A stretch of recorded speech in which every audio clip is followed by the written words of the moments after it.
Halo semua, dalam video ini kita akan membincang soalan dalam modul kita, muka surat ke-75.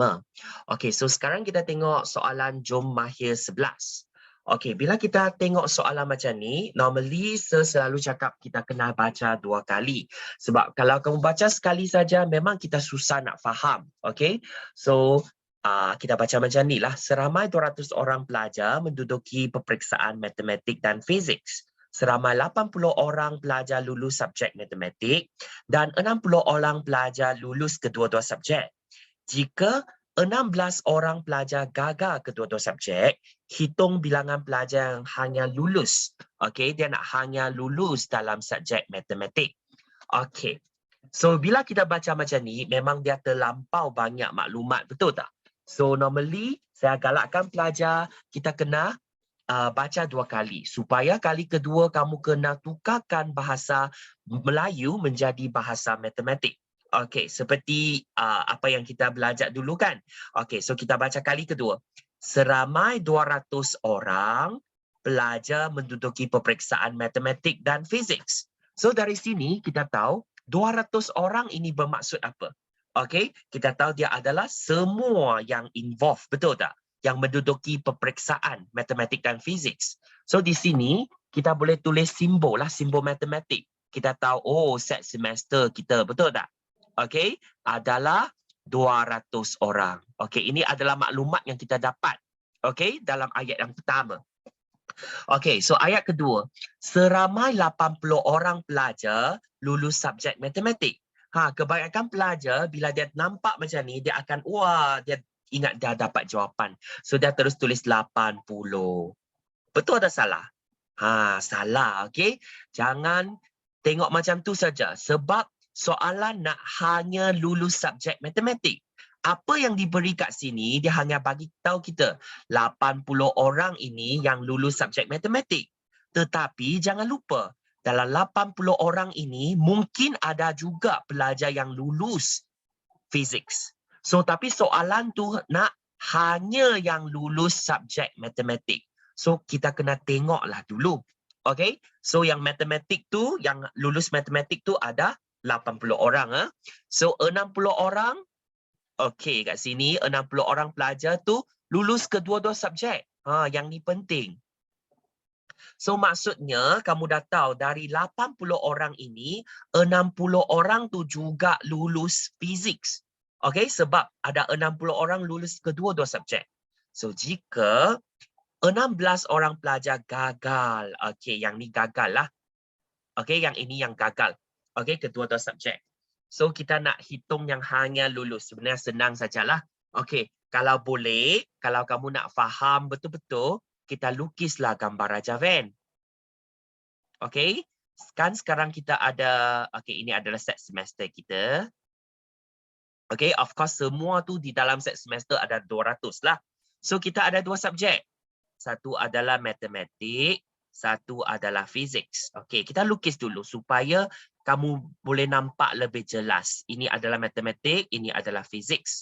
Okay, so apa yang tadi cakap tu, 80 orang memanglah dia di bulatan M ini. Okay, adalah dalam bulatan M ini adalah 80, tak salah. Okay, tapi kamu jangan ingat, oh jawapan dia 80 tau. Sebab soalan tu nak hanya lulus. Maksudnya, dia nak sini sahaja. Kita nak cari yang hanya ada matematik saja. Tapi di tempat sini, okay, adalah tempat persilangan antara matematik dengan fizik tau. So, maksudnya di rantau ini adalah pelajar yang lulus kedua-dua subjek. So, sebenarnya kita dah tahu, okey, di sini sebenarnya ada 60 mengikut soalan kan. Sebab 60 orang pelajar tu dia lulus kedua-dua subjek. So di sini adalah 60. Tadi kita tahu matematik tu ada 80 kan. Semua bulatan di M ini ada 80 dan di kedua-dua ini, okey, yang lulus kedua-dua subjek ini adalah 60. So berapa ke yang hanya lulus matematik? Okey. Berapakah jawapan dia? Bilangan pelajar yang hanya lulus matematik. Senang saja kan? Kalau semua tu 80, Okey, yang ulang tu pelajar yang lulus juga fizik adalah 60. So yang hanya lulus matematik tu berapa? Okey, senang je kita nak cari. So kita ambil 80 tolak dengan 60. Okey? Jawapan dia 20 orang pelajar yang lulus, hanya lulus matematik. Okey? So ingat bila soalan tu cakap 80 orang pelajar lulus subjek matematik, kamu jangan sangka itulah jawapan untuk A1 tu. A1 nak hanya lulus. Okey? Jangan lupa sebab di sini kita ada dua subjek. Bila dia cakap 80 orang yang lulus matematik, maksudnya dalam 80 orang ini ada juga yang lulus subjek fizik. Okey? So sekarang soalan nak apa? Okey, saya padam dulu. So kita dah tahu di tengah-tengah di sini. Okay, sorry. Di sini. Okey, kita dah tahu sini ada 20 orang kan? Okey, so sekarang dia cakap jika 16 orang pelajar tu gagal kedua-dua subjek. Maksudnya kalau gagal kedua-dua subjek tu selain daripada bulatan ni kan, di luar bulatan adalah 16 kalau mengikut apa yang kita dapat kat sini. Okey, so sekarang soalan nak apa? Dia nak cari bilangan pelajar yang hanya lulus fizik. Maksudnya di sinilah, di rantau sini kan. Okey, kalau bulatan untuk fizik ni, ini adalah semua pelajar yang lulus fizik. Tapi jangan lupa tadi kita cakapkan ada 60 orang pelajar tu dia lulus kedua-dua subjek. So, kalau kita nak cari yang hanya lulus fizik sahaja, iaitu di rantau sinilah. Betul? Okey? Kita nak cari bilangan di rantau ini. So, macam mana kita nak cari bilangan di rantau ini? Kan tadi kita cakap kan, set semester kita semua tu ada di dalam sini ada 200 orang, betul tak? So kalau saya nak cari rantau, bilangan pelajar yang di dalam rantau yang saya berlorek hijau tu, macam mana? So kita hanya ambil 200, kita tolak dengan 20, tolak dengan 60. Kita tolaklah semua nombor-nombor di dalam set semester ni. Okey, 20, 60, 16. So yang bakinya, so kita akan dapatlah bilangan yang hanya lulus fizik. So apakah jawapan dia? Kamu just tekan kalkulator saja. So kamu akan dapat 104 orang. Okey? Kalau kamu tak percaya, kamu tambahlah semua 20. Okey, semua 60. Ini 104 tambah dengan 16. Kamu memang akan dapatlah semua orang pelajar tu 200. Senang saja kan? Okey. So sekarang kita teruskan soalan B. Okey. Gambar Raja Van di bawah menunjukkan set P. Okey, ini merupakan set P lah.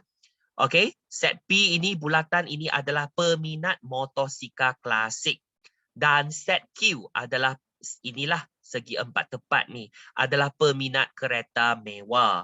Okey, so sekarang diberi nampak tak N ni? N tu apa? Bilangan unsur bagi P.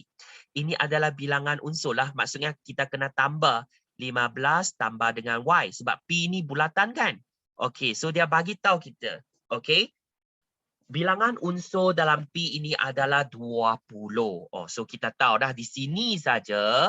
Okey, untuk maklumat yang ini saja, saya dah tahu dah. 15. Kalau saya tambah dengan Y, iaitu bilangan unsur dalam P lah, iaitu sama dengan 20. Okey, dan kalau kita teruskan, okey, bilangan unsur bagi Q, N ni bilangan unsur bagi Q ini, adalah 30. Maksudnya, maklumat di sini kita tahu apa? Kita tahu, kalau Y saya tambah dengan 7 tambah X, saya akan dapat 30. Kan? Dari sini kita dapat dua maklumat yang penting. Okey, so kita tengok soalan pertama. Cari nilai X dan Y. Okey, so di sini, maksudnya, apa yang kita dapat, persamaan yang kita bentuk tu, kita boleh dapatlah cari jawapan dari situ. Okey? So, kita nak guna maklumat yang pertama atau maklumat yang kedua? Of course kita akan guna dulu maklumat pertama kan, sebab di sini kita hanya ada satu pemboleh ubah. So kamu hanya just pindah saja 15 ke sebelah kanan, kamu dah boleh dapat cari nilai Y.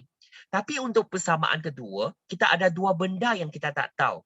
So memang susah kamu nak cari, betul tak? Tak cukup maklumat. So kita kena cari dulu nilai Y lah untuk soalan ni. Okay, so kita buat sama-sama. So kalau saya nak cari nilai Y, okey, masih ingat kita nak buat grouping yang tak ada kaitan dengan Y15 ni, kita kena pindah ke sebelah kanan. So, memang di sebelah kanan ada 20. 15 pindah, tambah pindah ke sini jadi tolak 15. So, dari sini kita tahu, oh 20 tolak 15, kita dapat 5. Okey, so di sini kita dah dapat jawapan. Y sama dengan 5. Okey. Y sama dengan 5. Okey, kita dapat satu jawapan dah. Next, kita nak cari X lagi kan? So, tadi maklumat yang tadi itu, dia ada dua pemboleh ubah. Tapi sekarang tu Y, kita dah dapat jawapan, betul tak? Y kita dah tahu sebenarnya Y adalah 5. So, kita bolehlah sekarang kita gantikan Y itu masuk. Okey, 5 tu ganti masuk jadi Y kita. So, kita nampak Y saja automatik tukar jadi 5 tambah 7 tambah X sama dengan 30.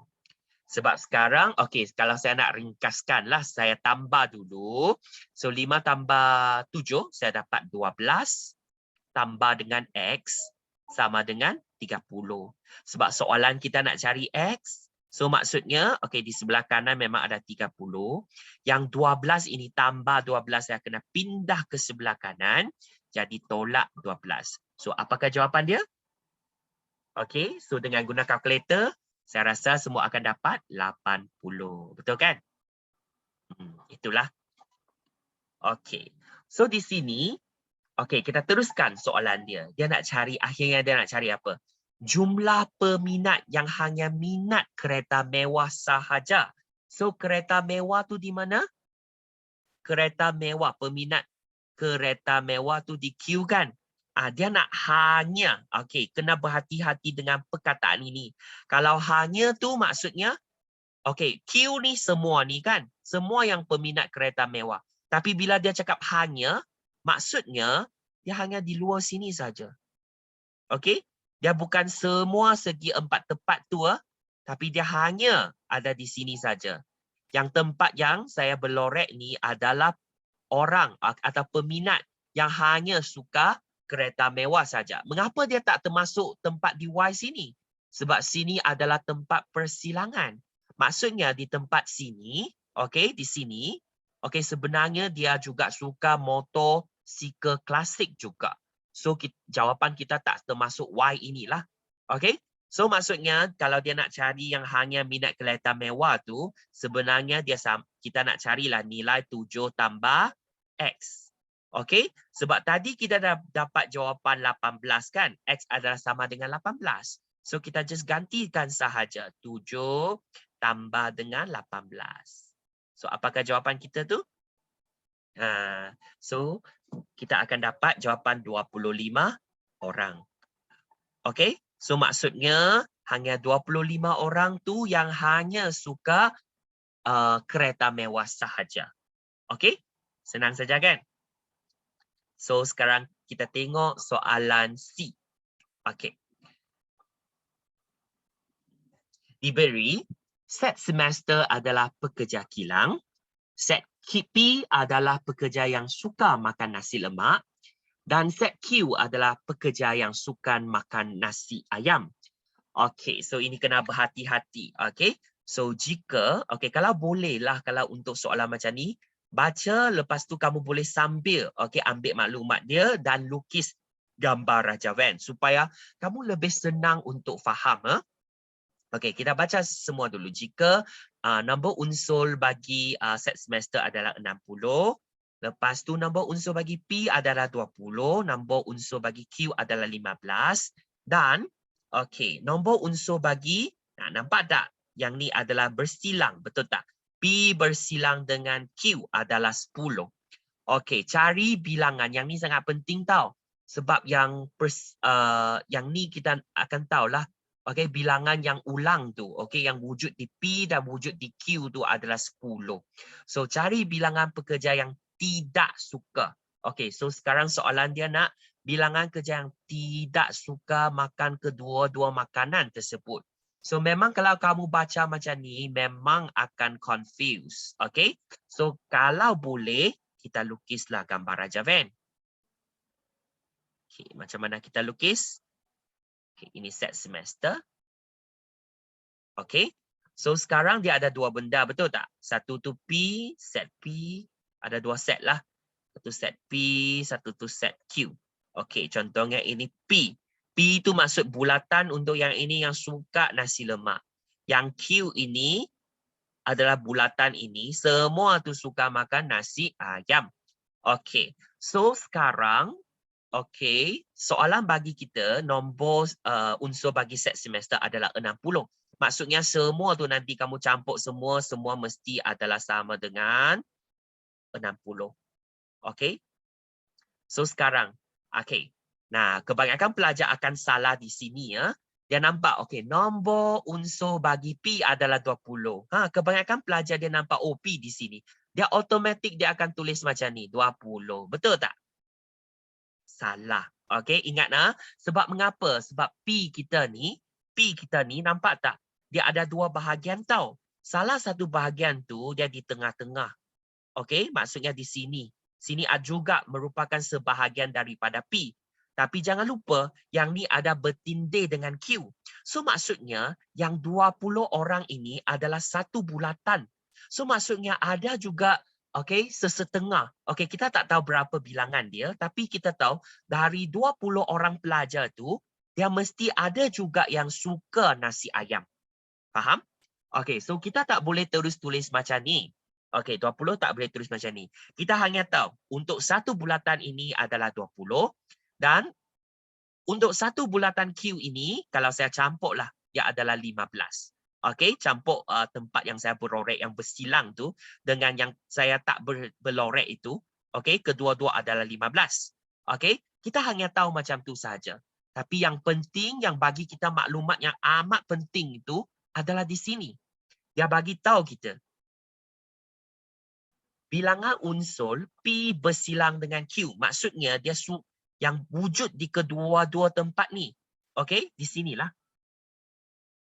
Okey, ini adalah 10. Boleh nampak? Okey, tunggu saya tukar dulu. 10.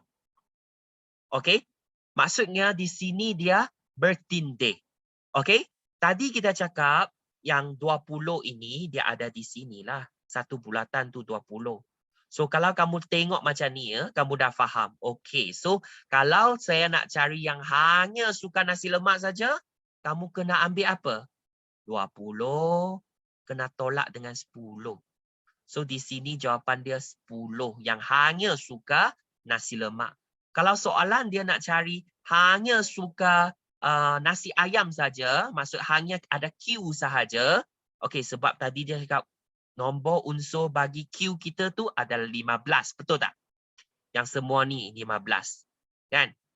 Okey. So, kalau kamu dah tahu di sini ada 10, kalau saya nak cari bahagian yang hanya Q saja, hanya suka makan nasi ayam saja yang tak ada petindih tu, saya ambil 15, tolak dengan 10. So, di sini saya dapat 5 lah. Okey, boleh faham? Okey. Nah, ini saya lukis untuk kamu faham sahaja. Okey, so di sini sangat jelas lah. Okey, so yang bertindih tu, yang tempat yang bersilang yang suka kedua-dua, nasi lemak dengan nasi ayam tu ada 10 orang. Yang hanya suka nasi lemak saja adalah 10 orang. Yang hanya suka nasi ayam adalah 5 orang. So, apakah soalan yang nak cari sekarang ni? Dia nak cari bilangan pekerja yang tidak suka kedua-dua makanan. Okey, dia yang tak suka kedua-dua makanan. Maksudnya, nak nampak tak? Kedua-dua makanan tu P dengan Q kan? Yang tak suka, maksudnya dia wujud di luar. Di sini. Pelengkap. Okey? Maksudnya ini adalah soalan pelengkap. Dia nak kita cari kecuali daripada P dengan Q tu. Okey? P union dengan Q. Okey? Kecuali kalau dia cakap tak suka kedua, kalau kita cakap kedua-dua makanan, so P dengan P union Q lah. Kalau dia tak suka kedua-dua makanan, maksudnya dia pelengkap di luar kedua-dua bulatan ini adalah berapa? So kita nak cari bilangan unsur lah. So jawapan dia berapa? Okey, senang saja kan? Okay, saya kena lukis macam ni. Okey, kalau kita nak tulis simbol lah. Okey, kita boleh tulis macam ni. Bilangan unsur bagi pelengkap bagi P union Q. Okey, kita boleh tulis macam ni. Kalau tak, kamu nak terus jawab pun tak apalah. Okey, hanya cari bilangan unsur di luar rantau, di luar P dengan Q ni. Berapa? Okey, senang saja kan? Sebab kita tahu set semester adalah 60.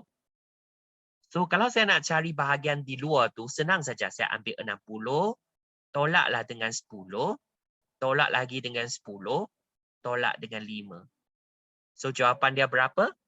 60 tolak 10, 50. 50 tolak 10 dapat 40. 40 tolak 5, kita dapat 35. Okey, 30 orang lah. Orang peminat. Okey, so jawapan di sini adalah 35. Kalau tak percaya, kamu tambahlah semua. Kamu akan dapat semua unsur dia adalah 60. Okey, so itu saja untuk topik Jom Mahir 11 ini. Thank you.